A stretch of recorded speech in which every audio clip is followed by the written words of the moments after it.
Good morning. Today we are starting the session 5 of our project management and software engineering class. First module ഇവിടെ നമ്മൾ last പാർട്ടാണ് discuss ചെയ്തുകൊണ്ടിരിക്കുന്നത്. Life cycle models, classical waterfall model, iterative model, prototyping model, spiral and agile. നമ്മൾ ആദ്യത്തെ 3 prototyping വരെ already discussed ആണ്. ഇന്ന് നമ്മൾ ഡിസ്കസ് ചെയ്യാൻ പോകുന്നത് സ്പൈറൽ മോഡലാണ്. എന്താണ് ലൈഫ് സൈക്കിൾ മോഡൽ എന്ന് നമുക്കറിയാം. It gives A frame work അല്ലേ. ആ ഫേസസിനെ എങ്ങനെ സിസ്റ്റമാറ്റിക് ആയിട്ട് മാനേജ് ചെയ്തിരിക്കുന്നു, എങ്ങനെ അത് ഒരു ഫേസിൽ നിന്ന് മറ്റൊരു ഫേസിലേക്ക് പോകുന്നു എന്ന് സിസ്റ്റമാറ്റിക് ആയിട്ട് ഡിഫൈൻ ചെയ്യുന്ന ഒരു മെത്തഡോളജിയാണ് സോഫ്റ്റ്വെയർ ലൈഫ് സൈക്കിൾ എന്ന് പറയുന്നത്. ഇന്ന് നമ്മൾ ഡിസ്കസ് ചെയ്യുന്നത് സ്പൈറൽ മോഡലാണ്. ഒരു സ്പൈറൽ ആകൃതിയിലാണ്, കണ്ടോ, ഒരു ശംഖ് പോലെ ഉള്ളൊരു ആകൃതിയിലാണ് ഇത് ഡെവലപ്പ് ചെയ്ത് വരുന്നത്. ഇതൊരു ഐറ്ററേറ്റീവ് മോഡലാണ്. ഇത് ഓരോ സർക്കിൾ കംപ്ലീറ്റ് ചെയ്യുമ്പോഴും ഇതിപ്പോൾ ഇവിടെ തുടങ്ങി ഇവിടുന്ന് 4 ക്വാഡ്രന്റിലും കവർ ചെയ്ത് ഇവിടെ എത്തുമ്പം ഒരു ഐട്രേഷൻ കംപ്ലീറ്റ് ചെയ്തു. ഓരോ ഐട്രേഷനും ഒരു പ്രോട്ടോടൈപ്പുമായിട്ടാണ് അത് വരുന്നത്. അപ്പൊ ഇതൊരു ഐട്രേറ്റീവ് മോഡലിന്റെയും പ്രോട്ടോടൈപ്പിംഗ് മോഡലിന്റെയും കൂടെ ഒരു കോമ്പിനേഷൻ ആണെന്ന് പറയാം. അപ്പൊ ഇതാണ് ഇവിടെ പറഞ്ഞിരിക്കുന്ന points. A kind of iterative model, the activities in this model can be organised like A spiral that has many cycles ഉണ്ട്. ഇത് ഇവിടുന്ന് തുടങ്ങി ഈ 4 ക്വാഡ്രന്റിലും കവർ ചെയ്ത് ഇവിടെ എത്തുമ്പോൾ ഒരു സൈക്കിൾ തീർന്നു. വീണ്ടും ഇവിടുന്ന് തുടങ്ങി ഇങ്ങനെ വന്ന് 4 ക്വാഡ്രന്റും കവർ ചെയ്ത് ഇവിടെ വരുമ്പോൾ ഒരു സൈക്കിൾ തീർന്നു. വീണ്ടും തുടങ്ങി 4 ക്വാഡ്രന്റും കവർ ചെയ്ത് ഇവിടെ എത്തുമ്പോൾ മറ്റൊരു സൈക്കിൾ. അപ്പൊ ഈ ഓരോ ക്വാഡ്രന്റും എന്താണ് നമുക്ക് നോക്കാം. ഫസ്റ്റ് ക്വാഡ്രന്റില് ഇവിടെ നമ്മൾ എന്താണ് നമ്മൾ ചെയ്യാൻ പോകുന്നത്, what are the objectives of our project, അതാണ് ഇവിടെ നമ്മൾ ഡിഫൈൻ ചെയ്യുന്നത്. Determination and identification of alternative solutions. നമ്മുടെ ഒബ്ജക്റ്റീവ് എന്താണ്, അതിനുള്ള സൊല്യൂഷൻ എന്താണ്, എന്തെങ്കിലും ആൾട്ടർനേറ്റീവ് സൊല്യൂഷൻസ് ഉണ്ടോ, അല്ലെങ്കിൽ ഒന്നിൽ കൂടുതൽ സൊല്യൂഷൻ ഉണ്ടെങ്കിൽ അത്. ഇപ്പോൾ ഒബ്ജക്റ്റീവ്സ് ഡിഫൈൻ ചെയ്യുന്നു, ഡിഫറെന്റ് സൊല്യൂഷൻസ് നമ്മൾ കണ്ടെത്തുന്നു അല്ലെങ്കിൽ പ്രപ്പോസ് ചെയ്യുന്നു. സെക്കൻഡ് ക്വാഡ്രന്റ് വരുമ്പോൾ ഈ നമ്മളിപ്പം പ്രപ്പോസ് ചെയ്തിരിക്കുന്ന സൊല്യൂഷൻസിൽ ഏതാണ് നല്ലത് എന്നിവിടെ ഇവിടെ ഫസ്റ്റ് ക്വാഡ്രന്റിൽ പ്രപ്പോസ് ചെയ്ത സൊല്യൂഷൻസ് ഇവിടെ നമ്മളൊന്ന് വാലിഡേറ്റ് ചെയ്യാൻ, ഏത് സൊല്യൂഷനാണ് ബെസ്റ്റ് സൊല്യൂഷൻ. അതോടൊപ്പം തന്നെ ഇതിനകത്ത് ഇൻവോൾവ് ആയിരിക്കുന്ന ഓരോ സൊല്യൂഷനകത്തും ഇൻവോൾവ് ആയിരിക്കുന്ന റിസ്ക് ഐഡന്റിഫൈ ചെയ്യണം.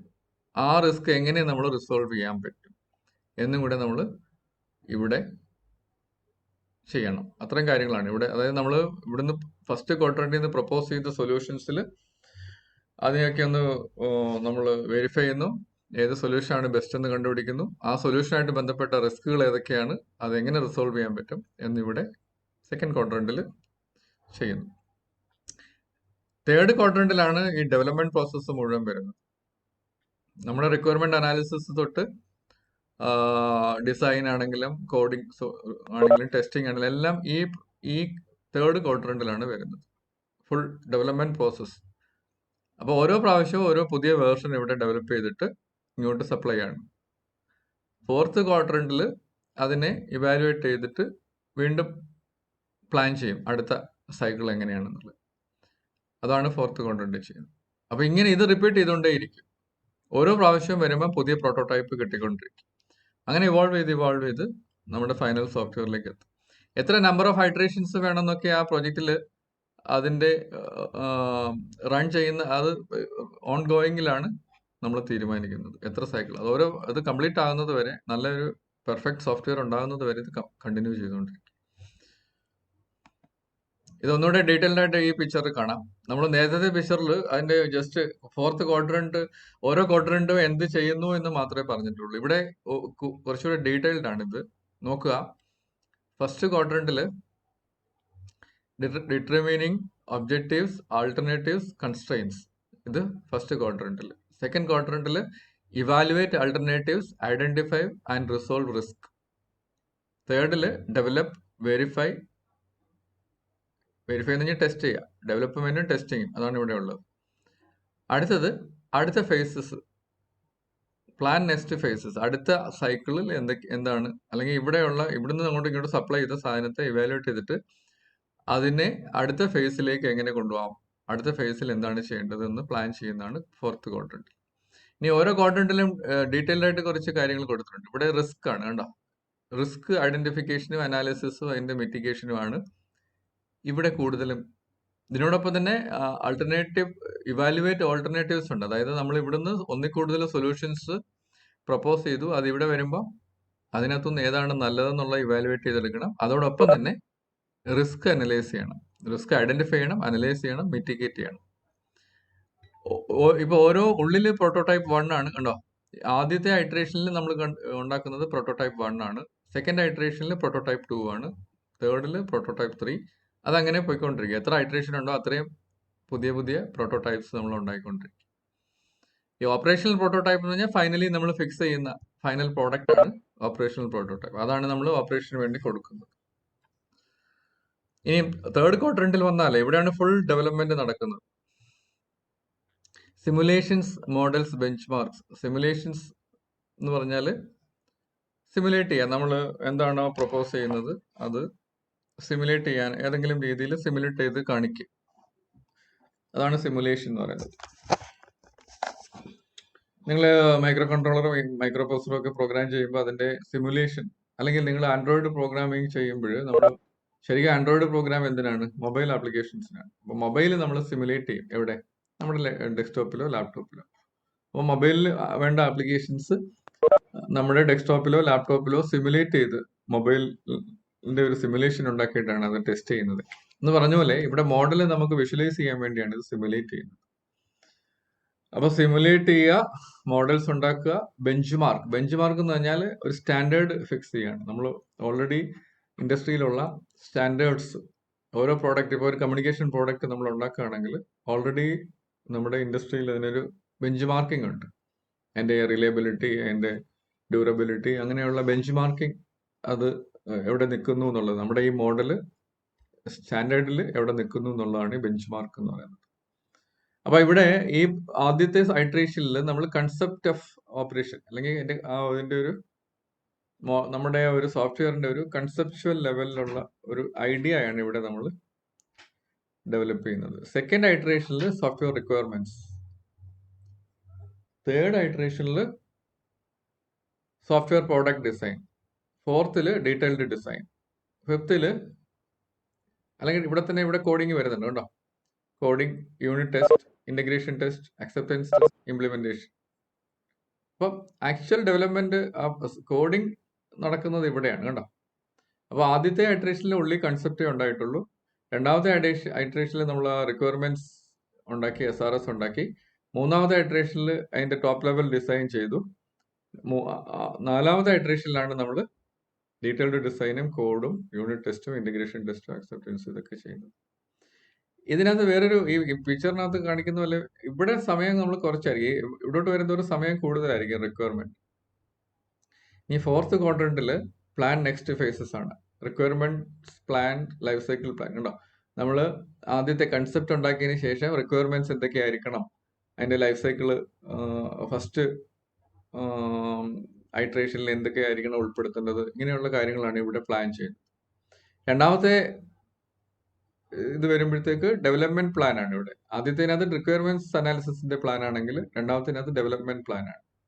അതായത് ഇത് ഇങ്ങനെ പ്ലാൻ ചെയ്തിട്ട് ഇവിടെ വന്ന് ഇവിടെ ഡെവലപ്മെന്റിലേക്ക് വരുന്നു. അപ്പോൾ ഓരോ ഐട്രേഷനിലും നമ്മൾ ഈ ക്വാഡ്രന്റിൽ ചെയ്യുന്നത് ഓരോ പ്ലാനിങ്ങും കഴിഞ്ഞതിന്റെ ഇവാലുവേഷനുമാണ്. അപ്പൊ ഇതാണ് അതിന്റെ ഒരു ഡീറ്റെയിൽഡ്. അപ്പൊ സ്പൈറൽ മോഡൽ ചോദിച്ചാൽ നിങ്ങൾ ഈ പടം വരച്ചു കൊടുക്കണം, എന്നിട്ട് അത് എക്സ്പ്ലെയിൻ ചെയ്ത് കഴിഞ്ഞാൽ ഫുൾ മാർക്ക് കിട്ടും. ഇത് സ്ഥിരം ഏതെങ്കിലും ഒരു ലൈഫ് സൈക്കിൾ മോഡൽ നമുക്ക് എക്സാമിന് സ്ഥിരമായിട്ട് ചോദിക്കാറുണ്ട്. അപ്പൊ ഈ നേരത്തെ നമ്മൾ പഠിച്ച വാട്ടർഫാൾ മോഡലിന്റെയും ഐട്രേറ്റീവ് മോഡലിന്റെയും പ്രോട്ടോടൈപ്പിംഗ് മോഡലിന്റെയും കൂടെ എല്ലാം കൂടെ ഒരു കോമ്പിനേഷൻ ആണ് ഇവിടെ. അപ്പൊ അതിന്റെയൊക്കെ ഡ്രോബാക്സ് ഇവിടെ ഓവർകം ചെയ്തിരിക്കുകയാണ് ഈ മോഡൽ. അങ്ങനെ ഓവർകം ചെയ്താണ് ഈ മോഡൽ ഉണ്ടാക്കിയിരിക്കുന്നത്. ഓരോ സ്റ്റെപ്പ് ഇവിടെ ഡീറ്റെയിൽ ആയിട്ട് പറഞ്ഞിട്ടുണ്ട്. നമ്മളിപ്പോ ഓൾറെഡി പറഞ്ഞതാണ്. സ്റ്റെപ്പ് ഓരോ ക്വാഡ്രന്റിലും ഉള്ളതാണ്. ഈ step 1 first quadrant, step 2 second quadrant, step 3 third quadrant, step 4 fourth quadrant. അപ്പൊ സ്റ്റെപ്പ് 1ൽ നമ്മൾ ചെയ്യുന്നത് identification of objectives for the cycle. അതാണ് സ്റ്റെപ്പ് 1 ചെയ്യുന്നത്. The different alternatives that are possible for achieving the objectives and constraints that exist. ഇത്രയും കാര്യങ്ങളാണ് step 1 ചെയ്യുന്നത്. എന്തൊക്കെയാണ്? ഒബ്ജക്റ്റീവ്സ് ഐഡന്റിഫൈ ചെയ്യുന്നത്. ഒബ്ജക്റ്റീവ്സ് എന്ന് പറഞ്ഞാൽ നമ്മൾ എന്താണ് നമുക്ക് ഈ സോഫ്റ്റ്വെയർ കൊണ്ട് വേണ്ടത്, എന്ത് പ്രോബ്ലമാണ് നമ്മൾ സോൾവ് ചെയ്യാൻ പോകുന്നത്, അതാണ് ഇവിടെ ഒബ്ജക്റ്റീവ്സ്. അപ്പോൾ identification of objectives for the cycle, അതാണ് ഫസ്റ്റ് സ്റ്റെപ്പ്.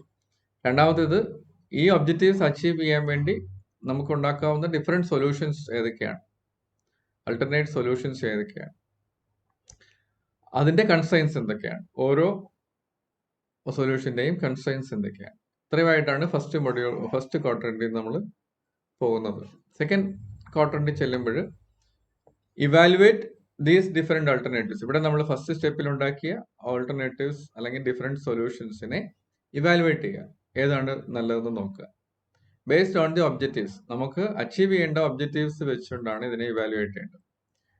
ആൻഡ് കൺസ്ട്രെയിൻസ്, ഓരോ സൊല്യൂഷനും ഉള്ള കൺസ്ട്രെയിൻസും കൂടെ കൺസിഡർ ചെയ്യണം.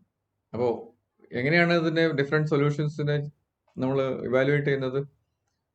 Based on the objectives and constraints. നമുക്ക് അച്ചീവ് ചെയ്യേണ്ട ഒബ്ജക്റ്റീവ്സ് എന്തൊക്കെയാണ്, കൺസ്ട്രെയിൻസ് എന്തൊക്കെയാണ്. കൺസ്ട്രെയിൻസ് എന്ന് പറഞ്ഞാൽ എന്താണ്? നമ്മുടെ ചലഞ്ചസ്. ഇപ്പോൾ ഒരു പർട്ടിക്കുലർ സൊല്യൂഷൻ നമുക്ക് ഇംപ്ലിമെന്റ് ചെയ്യണമെങ്കിൽ എന്തെല്ലാം ചലഞ്ചസ് ഉണ്ട്, അതാണ് ഇവിടെ കൺസ്ട്രെയിൻസ് എന്ന് പറയുന്നത്. ആ കൺസ്ട്രെയിൻസിനെ എങ്ങനെ ഓവർകം ചെയ്യും, അത് ഫീസിബിൾ ആണോ, ഇതൊക്കെയാണ് നമ്മൾ ഇവിടെ പഠിക്കേണ്ടത്. The focus of evaluation in this step is based on the risk perception for the project. ഇവിടെയാണ് നമ്മൾ റിസ്ക് കണ്ടുപിടിക്കുന്നത്. ഓരോ ആൾട്ടർനേറ്റ് സൊല്യൂഷൻസിനും എന്തൊക്കെ റിസ്ക് ഇൻവോൾവ് ആണ്. The next step is to develop strategies that resolve the uncertainties and risk. അപ്പോൾ risk കണ്ടുപിടിക്കണം, അതിനെ റിസോൾവ് ചെയ്യണം. അൺസർട്ടനിറ്റീസ് എന്ന് പറഞ്ഞാൽ എന്താണ്? സർട്ടൻ അല്ലാത്ത കാര്യങ്ങൾ എന്ന് വെച്ചാൽ എന്താണ്? നമുക്ക് അൺഎക്സ്പെക്റ്റഡ് ആയിട്ട് വരാൻ പറ്റുന്ന ഇഷ്യൂസ് ആണ് അൺസർട്ടനിറ്റീസ് എന്ന് പറഞ്ഞാൽ. ഒരു പ്രോഗ്രാം, ഒരു സോഫ്റ്റ്വെയർ ഡെവലപ്മെന്റിന്റെ ഇടയിൽ അൺഎക്സ്പെക്റ്റഡ് ആയിട്ട് ചില ഇഷ്യൂസ് ഒക്കെ ഇടയ്ക്ക് കയറി വരും. അതാണ് ഇവിടെ നമ്മൾ ഐഡന്റിഫൈ ചെയ്യുന്നത്. അത് തന്നെയാണ് risk. This step may involve activities such as bench marking, simulation and prototyping. നമ്മൾ പറഞ്ഞു ഓരോന്നും എന്താണ് bench marking, simulation and prototyping. Bench marking എന്ന് പറഞ്ഞാൽ ഒരു തരം സ്റ്റാൻഡർഡൈസേഷൻ ആണ്. ഇൻഡസ്ട്രിയിൽ ഇപ്പോൾ ഉള്ള സാധനത്തിന്റെ ബെസ്റ്റ് നോക്കിയിട്ട് അവിടുന്ന് എത്രമാത്രം നമ്മൾ മുമ്പോട്ട് പോയി, അപ്പൊ ഇപ്പോൾ ഉള്ള സ്റ്റാൻഡേർഡ് എന്താണ്, അത് വെച്ചുകൊണ്ട് നമ്മൾ നമ്മുടെ സൊല്യൂഷനെ ഒന്ന് ബെഞ്ച് മാർക്ക് ചെയ്യണം, ഒന്ന് കമ്പയർ ചെയ്യണം. സിമുലേഷൻ എന്ന് പറഞ്ഞാൽ ഒരു മോഡൽ, ഒരു വർക്കിംഗ് മോഡൽ ഉണ്ടാക്കി എടുക്കുകയാണ്.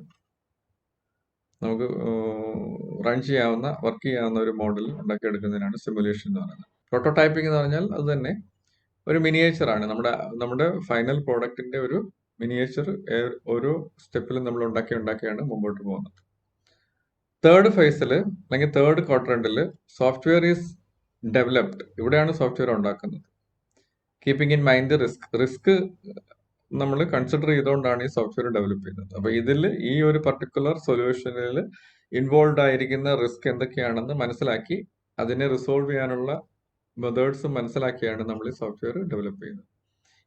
ഇവിടെ തന്നെയാണ് ഈ ഡെവലപ്ഡ് എന്ന് പറയുമ്പോൾ ഇവിടെ തന്നെയാണ് requirements analysis, requirements gathering, requirements analysis, SRS ഉണ്ടാക്കുന്നത്, detailed top level design, detailed design, coding, testing, ഇതെല്ലാം ഈ ഒരു ഫേസിലാണ് നടക്കുന്നത്. ഫോർത്തിൽ അടുത്ത സ്റ്റേജ് എന്താണെന്ന് പ്ലാൻ ചെയ്യും. അടുത്ത ഐട്രേഷൻ എങ്ങനെയായിരിക്കണം എന്ന് പ്ലാൻ ചെയ്യും. അടുത്ത ഐട്രേഷനിൽ ഓരോ ക്വാഡ്രന്റിൽ എന്തൊക്കെയാണെന്ന് പ്ലാനിങ് ആണ് ഇവിടെ നടക്കുന്നത്. ഇതാണ് സ്പൈറൽ മോഡലിന്റെ different quadrants, different phases. Step 1 എന്താണ് ചെയ്യുന്നത്? Objectives determination and identification of alternative solutions. ഒബ്ജക്റ്റീവ്സിനെ ഇത് നമ്മളൊന്ന് പറഞ്ഞാണ്, വീണ്ടും ഒന്നുകൂടെ അത് എടുത്തു കൊടുത്തിരിക്കുന്നതാണ്. Requirements are gathered from the customers and the objectives are identified. First ക്വാഡ്രന്റിൽ ചെയ്യുന്ന കാര്യമാണ്.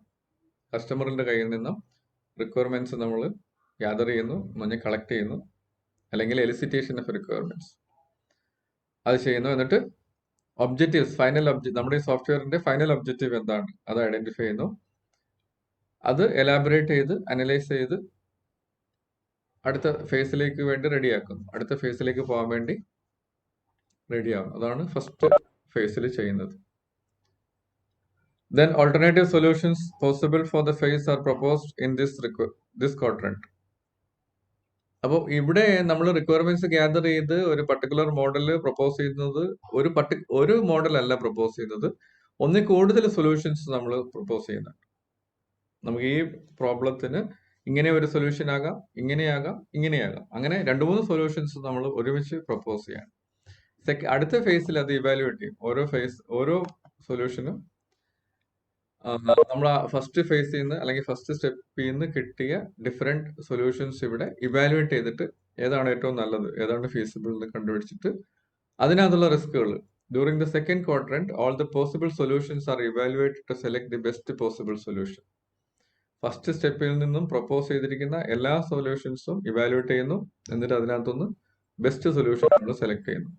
അതിനുശേഷം then the risk associated with that solution is identified and the risks are resolved using the best possible strategy. Best സൊല്യൂഷനിൽ വരാൻ സാധ്യതയുള്ള risk ഏതൊക്കെയാണെന്ന് നമ്മൾ കണ്ടുപിടിക്കും. ഈ റിസ്കിനെ സംബന്ധിച്ചിടത്തോളം നമ്മൾ എത്ര ശ്രമിച്ചാലും കംപ്ലീറ്റ് ആയിട്ട് ഐഡന്റിഫൈ ചെയ്യാൻ പറ്റണമെന്നില്ല. ഏത് സമയത്തും അൺഎക്സ്പെക്റ്റഡ് റിസ്കുകൾ നമുക്ക് എക്സ്പെക്ട് ചെയ്യാം. അതുകൊണ്ട് വളരെ വിജിലന്റ് ആയിരിക്കണം അങ്ങനെയുള്ള കാര്യങ്ങൾ, എന്നാലേ നമുക്ക് ടൈമിലി സോഫ്റ്റ്വെയർ ഡെവലപ്മെന്റ് കംപ്ലീറ്റ് ചെയ്യാൻ പറ്റും. അപ്പോൾ risk identification, analysis and mitigation എന്ന് പറയുന്നത് സോഫ്റ്റ്വെയർ ഡെവലപ്മെന്റിന്റെ ഒരു വളരെ ഇമ്പോർട്ടന്റ് ആയിട്ടുള്ളൊരു ഘടകമാണ്. അപ്പം ഈ മോഡലിൽ, സ്പൈറൽ മോഡലിൽ സ്റ്റെപ്പ് 2-ലാണ് ഓരോ സൊല്യൂഷനുമായിട്ട് ബന്ധപ്പെട്ട റിസ്കുകൾ കണ്ടുപിടിക്കുന്നതും അതിനെ അനലൈസ് ചെയ്യുന്നതും റിസോൾവ് ചെയ്യാനുള്ള സ്ട്രാറ്റജി ഉണ്ടാക്കുന്നതും. At the end of this quadrant prototype is build for the best possible solution. ഈ ക്വാഡ്രന്റിന്റെ അവസാനം ഒരു പ്രോട്ടോടൈപ്പ്, ഈ ബെസ്റ്റ് സൊല്യൂഷന്റെ ഒരു പ്രോട്ടോടൈപ്പ് നമ്മൾ ഉണ്ടാക്കും. അപ്പൊ എന്തൊക്കെയാണ് നമ്മളിവിടെ ചെയ്യുന്നത്? സ്റ്റെപ്പ് 1-ൽ നിന്ന് വന്ന ഡിഫറെന്റ് സൊല്യൂഷൻസിനെ ഇവാലുവേറ്റ് ചെയ്തിട്ട് ബെസ്റ്റ് സൊല്യൂഷൻ ഏതാണെന്ന് കണ്ടുപിടിക്കുന്നു. ആ ബെസ്റ്റ് സൊല്യൂഷനുമായിട്ട് അസോസിയേറ്റ് ചെയ്തിരിക്കുന്ന റിസ്കുകൾ ഏതൊക്കെയാണെന്ന് കണ്ടുപിടിക്കുന്നു. ആ ഓരോ റിസ്കിനെയും റിസോൾവ് ചെയ്യാനുള്ള സ്ട്രാറ്റജി നമ്മൾ ഡിഫൈൻ ചെയ്യുന്നു. ഇവിടെ ആ ബെസ്റ്റ് സൊല്യൂഷന്റെ ഒരു പ്രോട്ടോടൈപ്പ് ഉണ്ടാക്കും. ഇത്രയും കാര്യങ്ങളാണ് സ്റ്റെപ്പ് 2-ൽ അല്ലെങ്കിൽ ക്വാഡ്രന്റ് 2-ൽ നമ്മൾ ചെയ്യുന്നത്. സ്റ്റെപ്പ് 3-ൽ എന്താണ്? During the third quadrant the identified features are developed and verified through testing. നമ്മൾ ഐഡന്റിഫൈ ചെയ്തിരിക്കുന്ന ഫീച്ചേഴ്സ് എന്ന് പറഞ്ഞാൽ റിക്വയർമെന്റ്സ് ഇവിടെ ഡെവലപ്പ് ചെയ്യുന്നു. ഡെവലപ്പ് ചെയ്യുമ്പോൾ നമ്മൾ ആദ്യം തൊട്ട് ഡിസൈൻ ചെയ്യണം, പ്രോഗ്രാം ചെയ്യണം, ടെസ്റ്റ് ചെയ്യണം. ഇത്രയും കാര്യങ്ങൾ ഇവിടെ ഇൻവോൾവ് ആണ്. At the end of the third quadrant the next version of the software is available.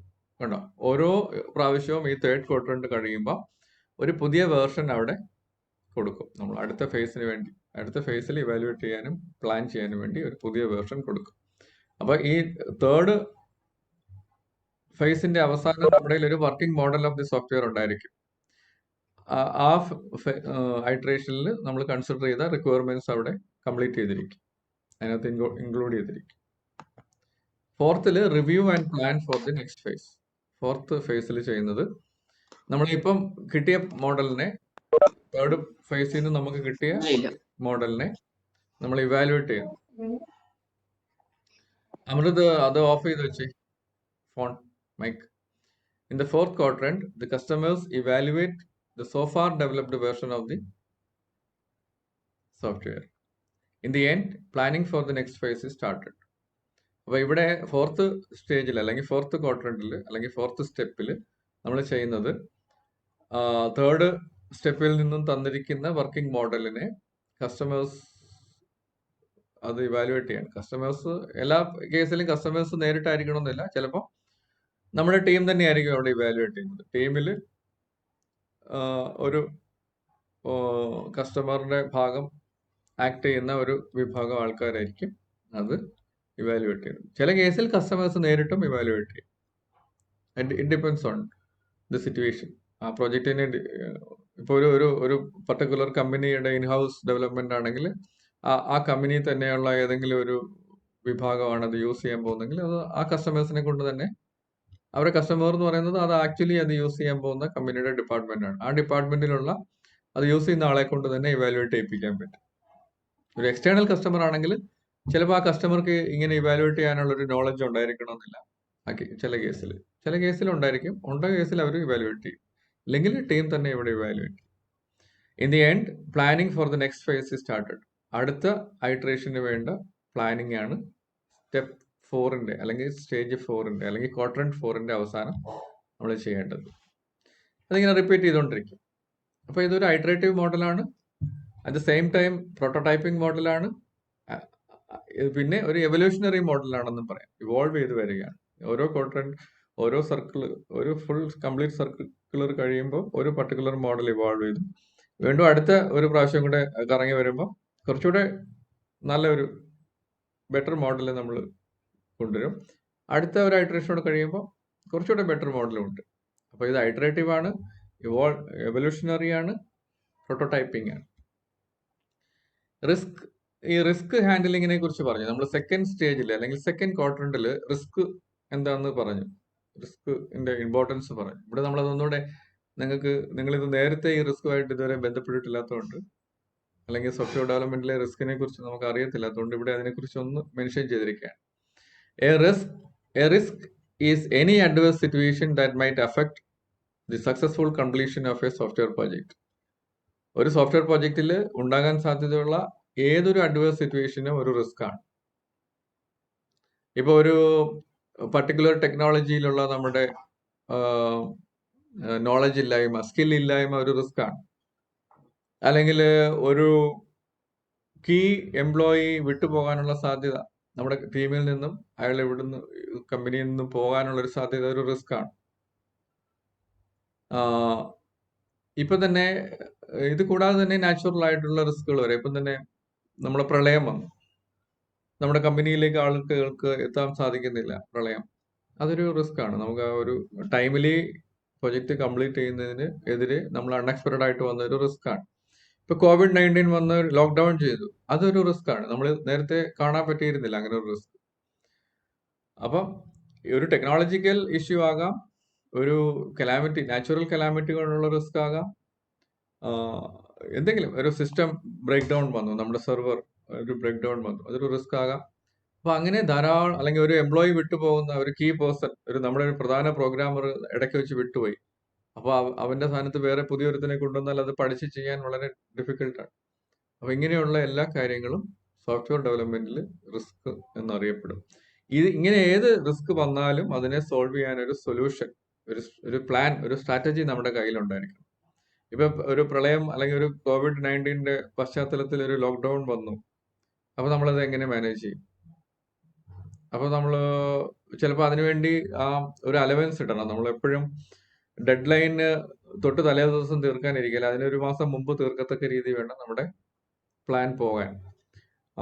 അപ്പം ഈ ലോക്ക്ഡൌൺ വന്നപ്പോൾ നമുക്ക് പെട്ടെന്ന് തന്നെ നമുക്ക് സ്ട്രാറ്റജി മാറ്റി വർക്ക് ഫ്രം ഹോം ആക്കി.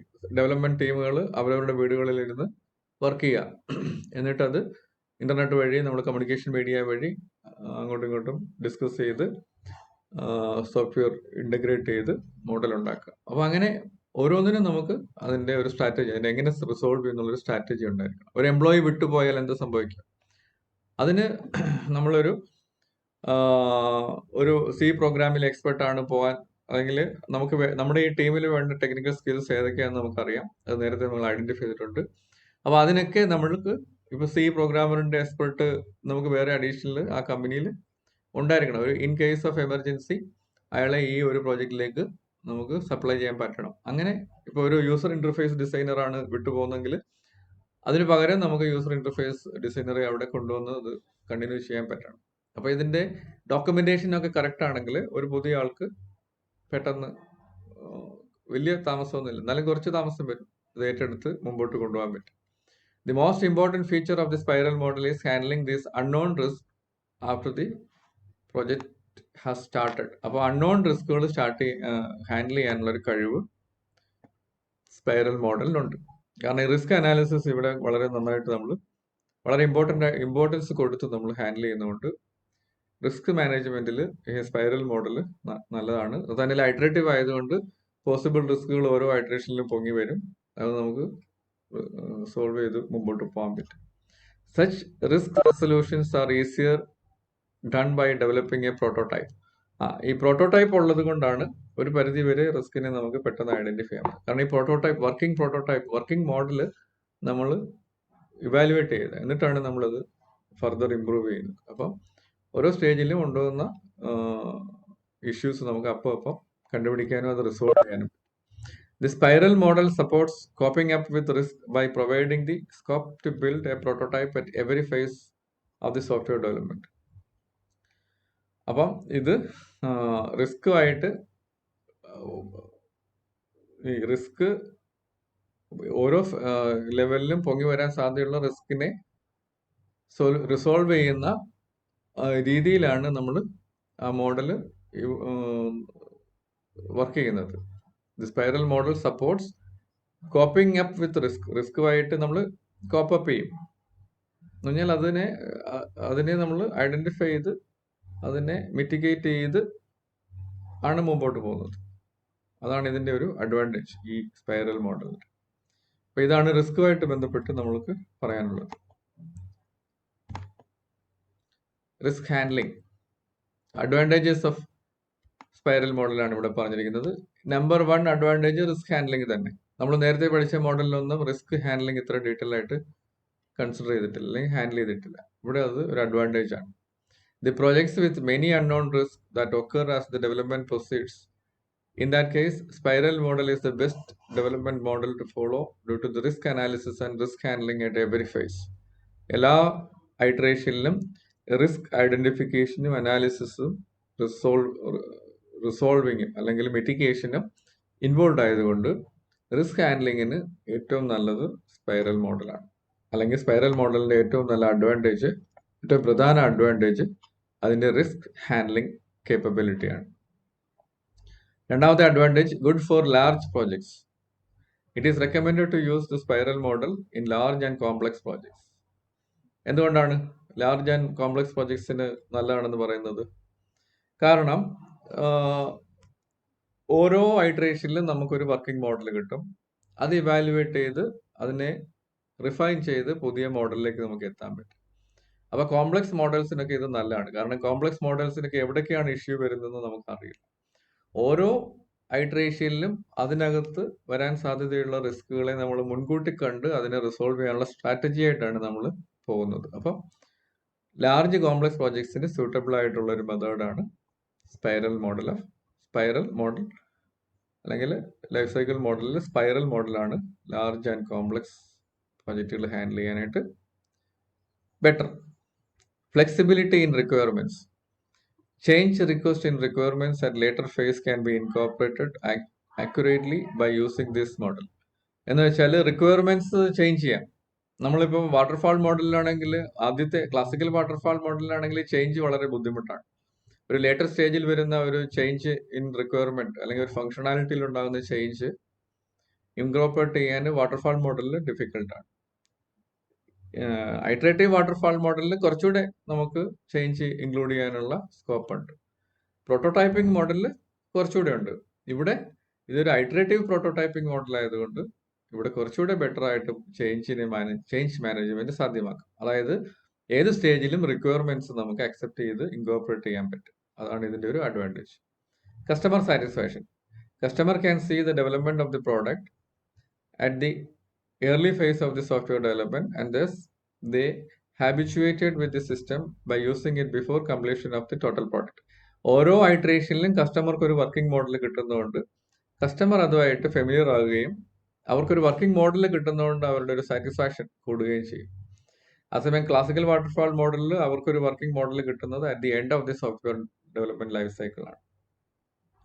അത് കഴിഞ്ഞ് അവർക്ക് എന്തെങ്കിലും അഭിപ്രായം പറഞ്ഞ് ചേഞ്ച് ചെയ്യാനുള്ള സ്കോപ്പ് കുറവുമാണ്. ഇവിടെ അങ്ങനെയല്ല. ഓരോ ഐറ്ററേഷനിലും അവർ ഇത് കാണുന്നത് കൊണ്ട് അവർക്ക് അഭിപ്രായങ്ങൾ പറയാനും ചേഞ്ചസ് നിർദ്ദേശിക്കാനും അത് ഇൻകോർപ്പറേറ്റ് ചെയ്യാനും എളുപ്പമാണ്. അപ്പോൾ കസ്റ്റമർ സാറ്റിസ്ഫാക്ഷൻ സ്പൈറൽ മോഡലിൽ കൂടുതലാണ്. അപ്പോൾ ഇതൊക്കെയാണ് advantages. Risk handling, good for large projects, flexibility in requirements, customer satisfaction. ഇനി നമുക്ക് ഡിസഡ്വാൻറ്റേജസ് എന്തൊക്കെയാണെന്ന് നോക്കാം. The spiral model is much more complex than other SDLC models. Complex ആണ്. കാരണം ഇത് ഈ 4 സ്റ്റേജസിൽ കൂടെ ഐറ്ററേറ്റീവ് ആയിട്ട് വരുന്നത് കൊണ്ട് അത് മാനേജ് ചെയ്യുന്നത് കുറച്ചുകൂടെ കോംപ്ലക്സ് ആണ്. ഏറ്റവും സിമ്പിൾ ആയിട്ടുള്ളത്, നമുക്കൊരു മാനേജ്മെന്റിനെ സംബന്ധിച്ചിടത്തോളം സിമ്പിൾ ആയിട്ടുള്ളത് ക്ലാസിക്കൽ വാട്ടർഫാൾ മോഡലാണ്. പക്ഷെ അത് പ്രാക്ടിക്കൽ അല്ല. ഐഡിയലി അത് കൊള്ളാമെന്ന് തോന്നും, പക്ഷെ നമ്മൾ പ്രാക്ടിക്കലി ഇംപ്ലിമെന്റ് ചെയ്യുമ്പോൾ അത് ധാരാളം ബുദ്ധിമുട്ടുകൾ വരും. എസ്പെഷ്യലി റിസ്ക് അനാലിസിസിലും ചേഞ്ച് മാനേജ്മെന്റിലും. പക്ഷേ ഇത് വളരെ കോംപ്ലക്സ് ആണ്. ഇതൊരു പ്രൊജക്ട് മാനേജ്മെന്റ് ചെയ്യാനായിട്ട് വളരെ ശ്രദ്ധിച്ച് ചെയ്യണം. അതാണ് ഇവിടെ. SDLC എന്താണെന്ന് നിങ്ങൾക്ക് അറിയാമല്ലോ അല്ലെ? സോഫ്റ്റ്വെയർ ഡെവലപ്മെന്റ് ലൈഫ് സൈക്കിൾ എന്നാണ് SDLCയുടെ full form. Expensive. Spiral model is not suitable for small projects as it is expensive. Small പ്രോജക്റ്റിന് ഇത് സ്യൂട്ടബിൾ അല്ല. എന്തുകൊണ്ടാണ്? എക്സ്പെൻസീവ് ആണ്. കാരണം ഐട്രേറ്റീവ് ഇങ്ങനെ പല ഐട്രേഷനും കൂടെ വരുന്നതുകൊണ്ട് ടൈം കൂടുതലെടുക്കും. ടൈം കൂടുതലെടുത്ത് കൂടുതൽ പ്രോട്ടോടൈപ്സ് ഉണ്ടാക്കി അതൊക്കെ അഡീഷണൽ ഓവർ ഹെഡ്സ് കൊടുക്കും. അപ്പൊ ചെറിയ പ്രോജക്റ്റിനെ സംബന്ധിച്ചിടത്തോളം ഇത് എഫേർട്ടും ടൈമും കൂടുതൽ എടുക്കുന്നത് കൊണ്ട് അതുവഴി കോസ്റ്റും കൂടുന്നത് കൊണ്ട് സ്യൂട്ടബിൾ അല്ല. Too much dependable on risk analysis. The successful completion of the project is very much dependent on risk analysis. Risk അനാലിസിസിനെ ഇത് കൂടുതലായിട്ട് ഡിപ്പെൻഡ് ചെയ്യും. Without very highly experienced expertise it is going to be a failure to develop a project using this. ഈ risk analysis ഒക്കെ ചെയ്യുന്നത് expert developers ആയിരിക്കണം, അല്ലെങ്കിൽ അത് ഫെയിലുവർ ആയിട്ട് മാറും. ആക്ച്വലി റിസ്ക് ആകാൻ സാധ്യത ഇല്ലാത്തതിനെയൊക്കെ റിസ്ക് ആയിട്ട് ഐഡന്റിഫൈ ചെയ്യും, അതിനെ മിറ്റിഗേറ്റ് ചെയ്യാൻ വേണ്ടിയുള്ള സൊല്യൂഷൻസും സ്ട്രാറ്റജിയൊക്കെ ഉണ്ടാക്കുകയും അവസാനം ആക്ച്വൽ റിസ്ക് വരുമ്പോൾ അതിനെ മാനേജ് ചെയ്യാൻ പാടായിട്ട് വരികയൊക്കെ ചെയ്യും. എക്സ്പെർട്സ് ആയിട്ടുള്ള ആൾക്കാരല്ല ഇത് മാനേജ് ചെയ്യുന്നത്. അപ്പം എക്സ്പെർട്ടൈസ് വളരെ ഇമ്പോർട്ടൻ്റ് ആണ് ഇവിടെ ഈ റിസ്ക് ഐഡന്റിഫൈ ചെയ്യുന്ന കാര്യത്തിലും. റിസ്ക് മുൻകൂട്ടി കാണണം, അതാണ് അതിന്റെ അഡ്വാൻറ്റേജ്. എന്നിട്ട് അതിന്റെ പ്ലാൻ ഉണ്ടാക്കണം, അതിന്റെ സ്ട്രാറ്റജി ഉണ്ടാക്കണം, അത് സോൾവ് ചെയ്യാൻ.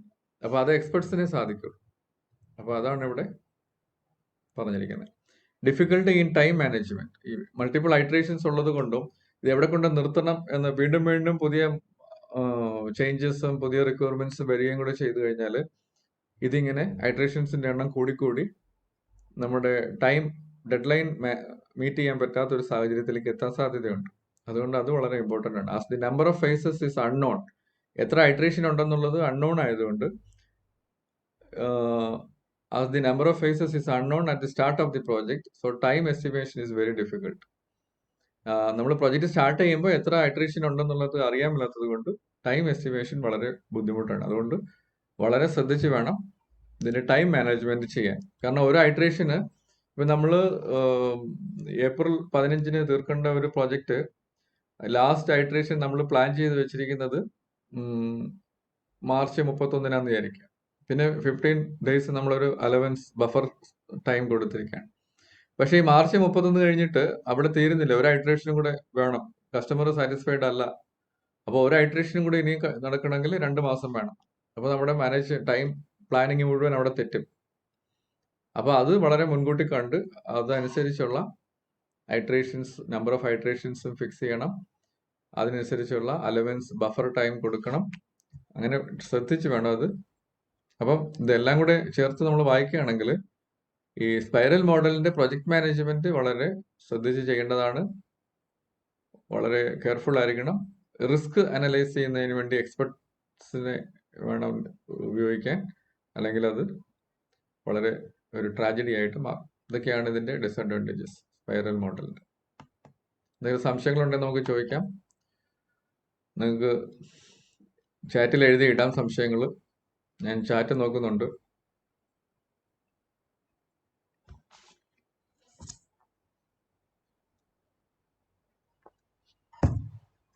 ഇല്ലെങ്കിൽ നമുക്ക് ഇവിടെ സ്റ്റോപ്പ് ചെയ്യാം. നിങ്ങൾ സംശയങ്ങൾ കൂടുതലും മെയിലിലേക്ക് അയക്കുക. Thank you very much.